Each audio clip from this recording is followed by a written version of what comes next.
برا بن اعظم رضی اللہ تعالیٰ عنہ بیان کرتے ہیں کہ ہم آپ صلی اللہ علیہ وآلہ وسلم کے ساتھ ایک انصاری شخص کے جنازے میں گئے۔ ہم قبر تک پہنچ گئے، ابھی اس کی لحد تیار نہیں ہوئی تھی کہ رسول اللہ صلی اللہ علیہ وآلہ وسلم ہمارے پاس بیٹھ گئے۔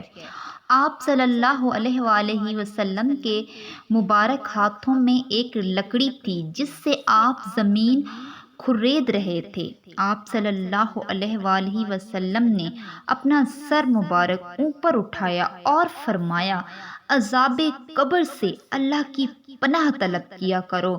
آپ صلی اللہ علیہ وآلہ وسلم نے 3 بار یہ بات ارشاد فرمائی۔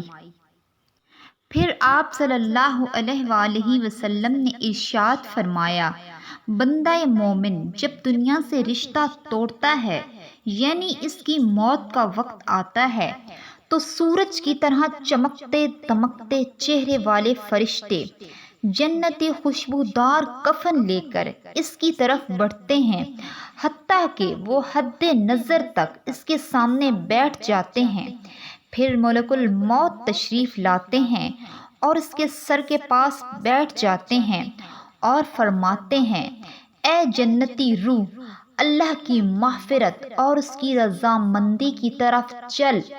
وہ روح ایسے نکلتی ہے جیسے مشکیزے سے پانی کا ایک قطرہ۔ جب اس کی روح نکلتی ہے تو باقی فرشتے اسے آنکھ جھپکنے کے برابر بھی ملک الموت کے پاس نہیں رہنے دیتے اور اسے خوشبودار کفن میں لپیٹ دیتے ہیں جو کہ جنت سے لایا گیا ہوتا ہے۔ پھر اس کی روح کو لے کر وہ چل پڑتے ہیں اور فرشتوں کی جس جماعت کے پاس سے بھی گزرتے ہیں تو وہ پوچھتے ہیں، یہ کیسی خوشبو ہے؟ پھر فرشتے دنیا کے بہترین ناموں میں سے اس کا ایک نام پکارتے ہیں اور کہتے ہیں کہ یہ فلاں بن فلاں کی روح ہے۔ پھر فرشتے اس روح کے لیے آسمان کے دروازے کھولنے کی اجازت طلب کرتے ہیں۔ اس کے لیے آسمان کے دروازے کھول دیے جاتے ہیں۔ پھر ہر آسمان کے فرشتے اس کو پروٹوکول دیتے ہوئے دوسرے آسمان تک اس کے ساتھ جاتے ہیں، حتیٰ کہ اس کو 7ویں آسمان تک پہنچا دیا جاتا ہے۔ پھر اللہ تعالیٰ فرماتا ہے کہ میرے اس بندے کا نامہ اعمال علیین میں لکھ دو۔ علیین کا ذکر سورۃ المطففون میں آیا ہے۔ اس میں نیک روحیں رہتی ہیں اور اسے دنیا کی طرف لے جاؤ، کیونکہ میں نے انہیں اس دنیا میں پیدا کیا ہے اور اسی میں لوٹاؤں گا۔ پھر اس کی روح اس کے جسم کی طرف لوٹا دی جاتی ہے، لیکن یہ لوٹنا دنیا جیسا لوٹنا نہیں ہوگا، بلکہ یہ ایک برزخی معاملہ ہوگا۔ پھر آپ صلی اللہ علیہ وآلہ وسلم نے فرمایا، جب کافر شخص اس دنیا سے جانے لگتا ہے تو سیاہ چہروں والے فرشتے بالوں سے بنا ہوا ایک کمبل لے کر آسمان سے نازل ہوتے ہیں اور حد نظر فاصلے تک اس کے سامنے بیٹھ جاتے ہیں۔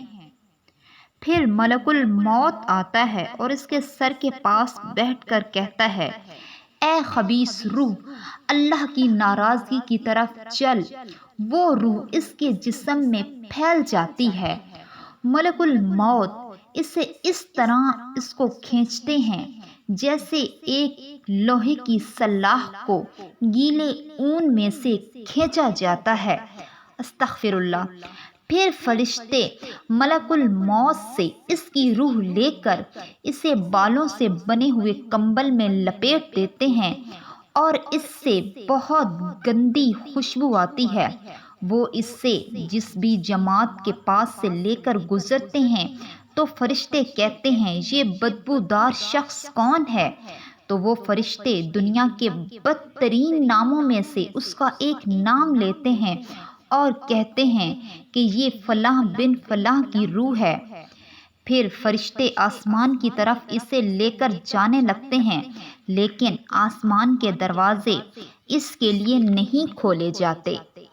پھر رسول اللہ صلی اللہ علیہ وآلہ وسلم نے سورہ آراف کی آیت نمبر 40 پڑھی کہ ان کے لیے آسمان کے دروازے نہیں کھولے جائیں گے، وہ جنت میں داخل بھی نہیں ہوں گے حتیٰ کہ اونٹ سوئی کے سوراخ میں سے گزر جائیں گے۔